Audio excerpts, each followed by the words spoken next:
بالله من الشيطان الرجيم بسم الله الرحمن الرحيم الحمد لله رب العالمين الصلاة والسلام على أشرف الأنبياء والمرسلين خاتم النبيين أبي القاسم محمد وأهل بيته الطيبين الطاهرين المعصومين الذين أذهب الله عنهم الرجس وطهرهم تطهيرا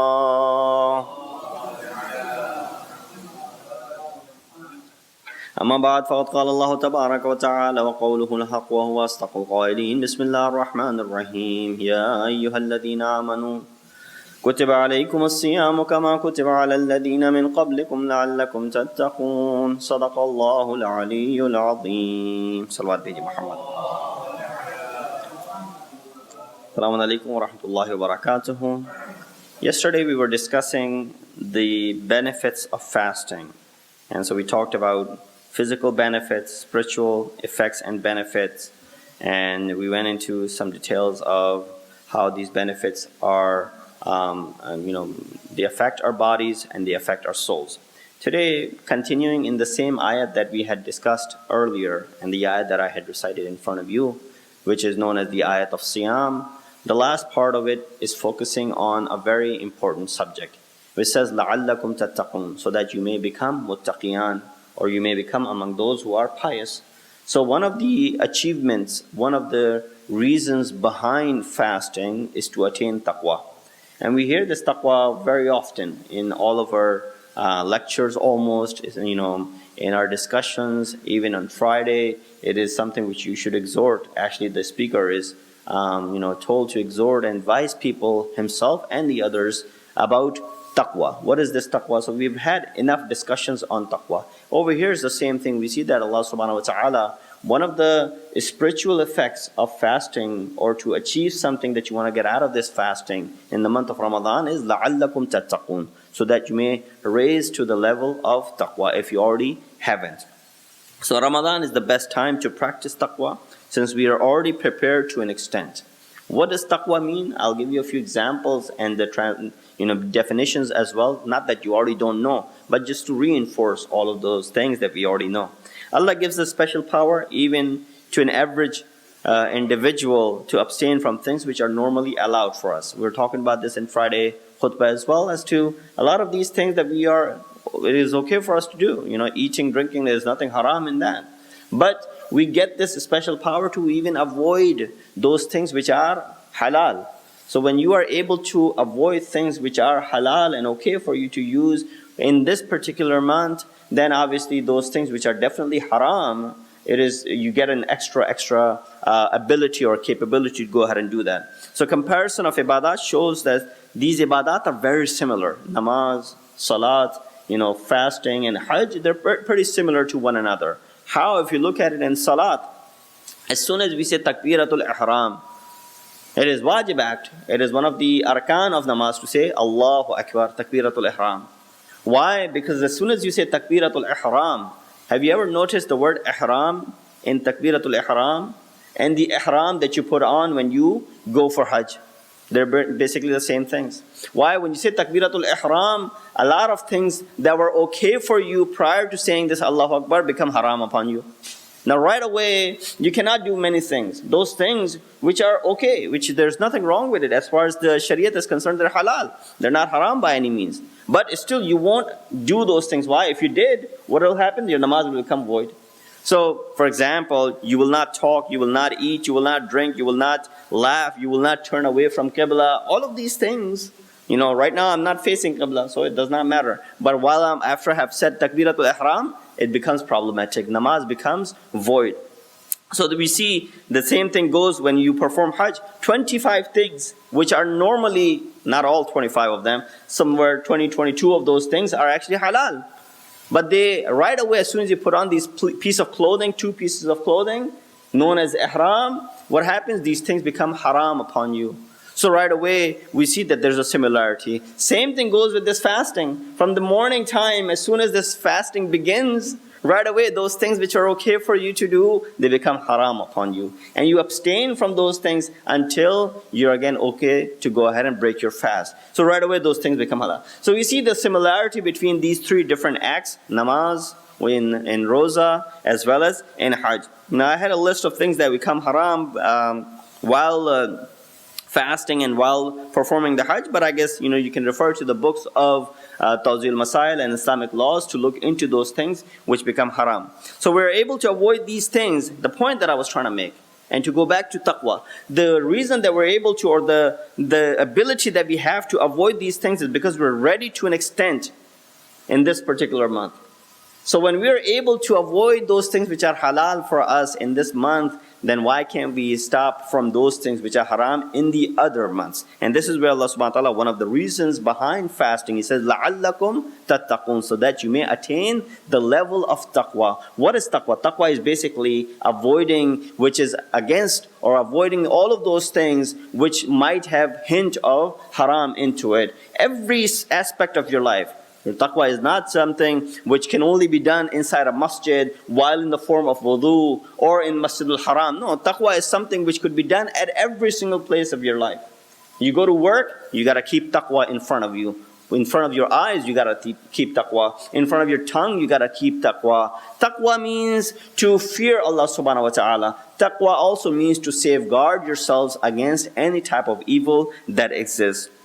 So these were things related to our physical body, but tradition mentioned that abstaining from these things, which the list of things which we avoid while fasting, or the things which we avoid while performing hajj, or the things we avoid while we're praying, they're also affecting our spiritual life as well. So in other words, these are like short courses for training purpose. We can adopt them at the same lifestyle for longer period if we show the determination that we show in this month of Ramadan. So if you can only stretch this determination beyond month of Ramadan, then obviously that is the life which Allah subhanahu wa ta'ala, that is the life which Ma'asumeen alayhi salatu wassalam are asking us to go ahead and do. Salawat bi Muhammad wa ali Muhammad.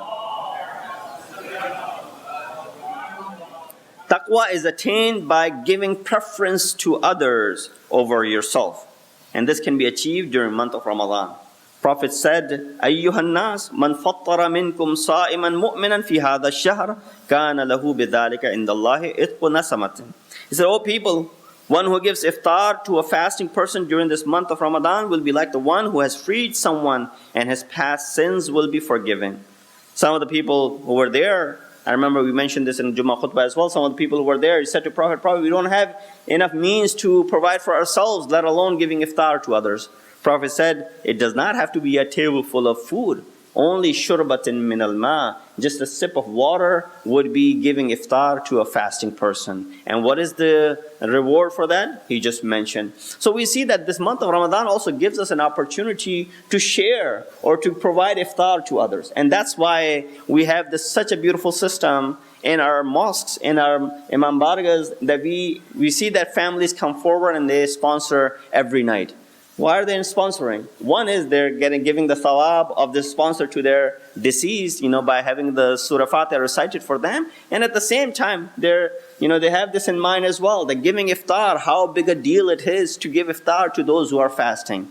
Mu'mineen who are fasting and coming and bearing the heat and the hunger of the whole day, coming, sitting down and in congregation together, fasting, breaking this fast, indeed, it has greatest of the rewards. He said, one sip of water is equal to freeing someone of his past sins, and all of the sins are forgiven. Just imagine all the food that is provided during this month of Ramadan. So we should encourage others to take part in it as much as possible. If you haven't sponsored one night, you should go ahead and sponsor even more nights. It should not just be that, we already sponsored in the first week of Ramadan. No. So you can go ahead and take part even more. Alhamdulillah, if Allah subhanahu wa ta'ala has given you and you are capable of doing so. And when making this process simple, smooth as they have done in this masjid, it's so easy to take part in every single night if you wanted to. It doesn't have to be, the whole burden should not be resting upon you. So that is something which we should keep in our mind, that Prophet is saying, اتَّقُوا النَّارَ وَلَوْ بِالشِّقِّ تَمْرَةٍ اتَّقُوا النَّارَ وَلَوْ بِالشَّرْبَةٍ مِّن مَاءٍ. He said, they give iftari to others, especially to those who are needy, portray taqwa in your eating and by not wasting the food. He said, ittaqun nar, avoid the hellfire or avoid the fire bishiqqi tamratin min, that by just giving this dates to another individual, or avoid fire walau bishurbatin min ma, just by giving a sip of water to another mu'min. Salawat bi Muhammad wa ali Muhammad. So this is an incentive. It's not something which, people innovated on their own, that there should be iftari every night at the masjid, or there should be people taking part in. No, this is something which we get right out of the khutbah of Prophet, the khutbah that he gave 1 week prior to the beginning of the month of Ramadan, is to go ahead and give iftari. Invite people to your places, to your houses, or what better, invite people to the house of Allah subhanahu wa ta'ala, so that everyone else can also join in and you take part in giving this. Taqwa is also attained by controlling the desires. No virtue is higher in Islam than being free. Amirul Mu'mineen Ali ibn Abi Talib ﷺ said, 2 places he said, Man taraka shahawat kana hurran, wa man malika shahwatahu kana taqiyan. And one place he said, the one who controls his desires is a free man, or the free person. By controlling the desires, you become free.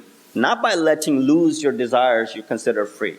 Today, when the society tells you, go ahead and do whatever you want to, because you're a free person, that is the opposite of giving the definition of free. Why? Because performing these things, which might be freedom from the perspective of the normal people, but from the intellectual level, it is actually putting yourself slave to all of those things which they want you to do. So Imam, on the other hand, is saying the person who's the freest of the people is the one who has control over his shahawat, the one who has control over his desires. And then Imam said, Man malika shahwatu, the one who has complete control over. Malika, the word malika comes from, when you own something.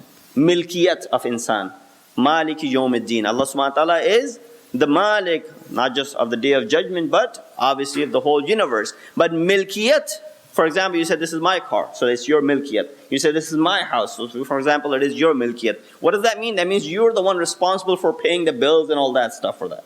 So it becomes your property. He said the one who owns his desires, that means his desires follow him, not that he follows his desires. So whoever controls and owns his desires, Amirul Mu'mineen is saying, Kana taqiyya. This is the definition of muttaqi. That is the person we call muttaqi. So first he says kana hurran. That person is a free person. He's alive. He's practicing freedom. And secondly, he said the person is muttaqi. The same way insan owns wealth and other things. Here Imam is saying person owns his desires.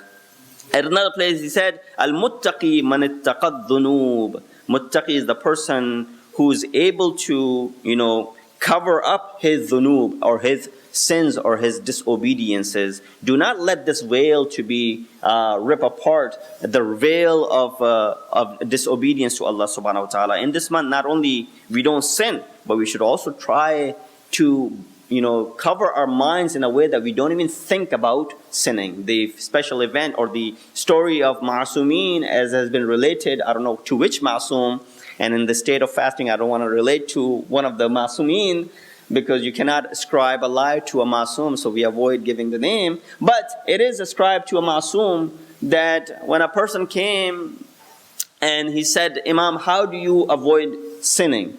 Imam said, not that we don't avoid sinning, we don't even think about committing sin. So he gave an example then right away.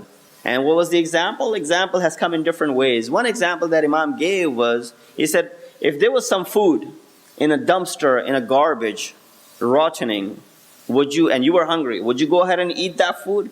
He said, not only that I won't eat that food, I won't even think about eating that food. Imam said, the same example for sin is of this rotten food for us. Not only that we don't commit the sins, but we also don't think about committing this sin. And then another example it was that he said, when you were hungry and someone was to bring the best, your favorite dish in front of you, for example, you love biryani or something, and they were to bring this, biryani in front of you. And he says, right away you were ready to eat. In fact, you were fasting and you wanted to break your fast, and there was this plate of biryani in front of you. As soon as you were ready to break, someone said, there's haram meat in it. right away you'll stop. Why? Because no, there's some haram factors in it. If they said, there was poison in it, you will avoid it altogether. But it says, I'm not even going to the aspect of poison. If someone said there was haram meat used to prepare this, for example, haram material used to prepare, right away you'll stay away from it. Why? The athar of haram, if it goes and becomes a morsel and goes and becomes part of your stomach. Imam is giving the example the same way. When the same way you don't put any food which is rotten in your system because of the fear, physical fear that you have, the same way you would not feed yourself of anything which has haram written all over it. And this is where Masoom has said it very beautifully. He says, I have ta'ajjub. I'm surprised at a person who cares for his ma'kulihi, but he does not care for his ma'qulihi. The one first ma'kul is from eating. That person cares for what he puts into his stomach, but he does not care what he puts into his aql. And this is where the distance lies. Taqwa is attained by controlling the tongue, closing the eyes, ears from haram, and showing compassion towards the orphan. We talked about that as well. Taqwa is translated as fear, different things to fear from, which Quran also mentions. We see the ayah, ittaqullah on many occasions. Fear Allah subhanahu wa ta'ala. Fear Allah subhanahu wa ta'ala. Then we see that it's not just fearing Allah subhanahu wa ta'ala, but it has also appeared in many places in Quran. For example, Baqarah 48, it says, ittaqu yawman la tajzi nafsun an nafsin shay'a. Fear the day when no nafs will be able to benefit the other nafs. Fear the day of judgment. So we see that taqwa is not just with Allah subhanahu wa ta'ala, but taqwa is also with the day of judgment. Surah Al Imran, verse number 131 says, ittaqu an-nar allati u'iddat lil kafirin. Fear the fire which has been created for kuffar. So not only you fear Allah subhanahu wa ta'ala, but you also fear the day of judgment, and you also fear the fire over here. In Surah Anfal, verse number 25, it says, ittaqu fitnatun la tusibanna alladhina zalamu minkum khassa. It says, fear the fitna, the corruption in the society, fear that as well. And al-fitnatu ashaddu min al-qatl, to the extent that fitna and corruption is actually worse than taking someone's life. Obviously, that is also bad. From all of these, we can understand taqwa means fear, safeguarding from the sins and disobedience. Interestingly, Allah counts Himself among the muttaqeen. You want to be muttaqeen? Allah Himself is counting Himself to be muttaqeen. وَهُوَ أَهْلُ التَّقْوَى وَالْمَغْفِرَةِ. In Surah Muddassir, verse number 56, He says, He is the one only worthy of being feared, and He is the source of forgiveness. He Himself is muttaqi, so He wants His followers also to be muttaqeen. Salawat Biji Muhammad wa Ali Muhammad. When our sixth Imam, Imam Ja'far as-Sadiq ﷺ, was asked to explain this taqwa, and we're leading this off the ayah of Siyam that we've been reciting for the last couple of nights, which towards the end of one of the objectives of fasting was what? لَعَلَّكُمْ تَتَّقُونَ. Go ahead and fast, prescribe this fast like we did upon people before you, so that you may become muttaqi. What is muttaqi and what is taqwa? That is what we are discussing today. When our sixth Imam was asked, and he went to a gathering, a person in that gathering asked for a glass of water. Instead, the host gave him a glass of wine. Imam did not ask. Another person in that gathering asked for a glass of water. Another person got up and gave him a glass of wine. Imam got up from that mahfil and he left. He says, when he was asked in regard to the tafsir of taqwa, Imam, explain what taqwa is.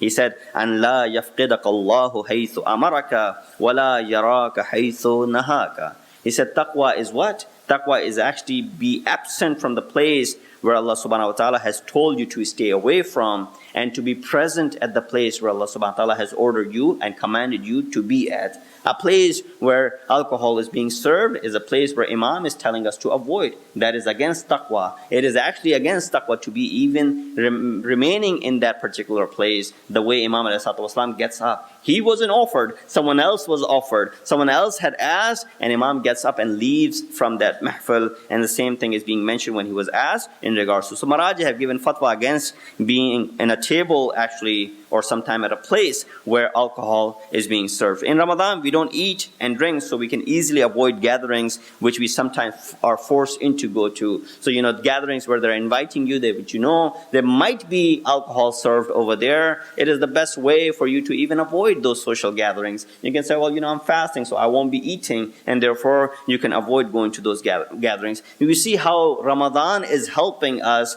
stay away and to become muttaqi without having to do or make any effort. Just by fasting, so many things are falling into puzzle on its own that you don't really need to do extra work for it. If one can avoid gatherings of entertainment during Ramadan, respecting it, they can do it afterwards as well. We always hear this phenomena.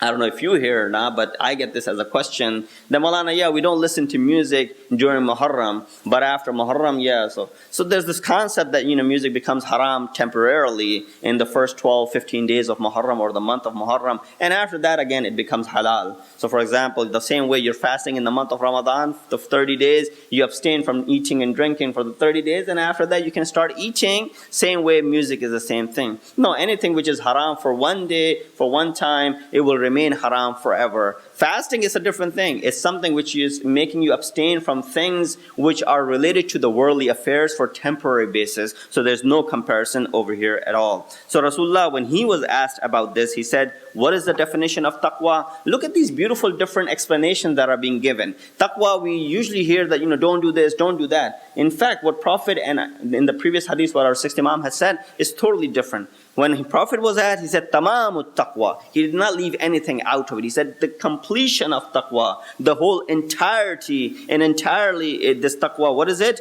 أَن تَتَعَلَّمَ مَا جَهِلْتَ وَتَعْمَلَ بِمَا عَلِمْتَ. He said, the reality of taqwa and the peak of taqwa is to learn everything you don't know and to act on that which you already know. How many of us are striving towards learning that we don't know?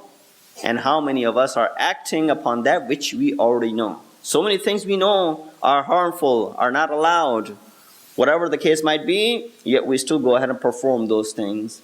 And so many things we lack knowledge in, we're not striving to get our hands onto and learning those things. This is the explanation of taqwa that he gave. Now you go ahead and make up your mind as to where's taqwa in this definition. Prophet, when he was asked, what is taqwa? He said, Tamamut taqwa, not leaving anything out of it. أَن تَتَعَلَّمَ مَا جَهِلْتَ, to learn what you are ignorant about, وَتَعْمَلَ بِمَا عَلِمْتَ, and to act according to what you already possess as far as the knowledge is concerned. Salawat Biji Muhammad wa ali Muhammad.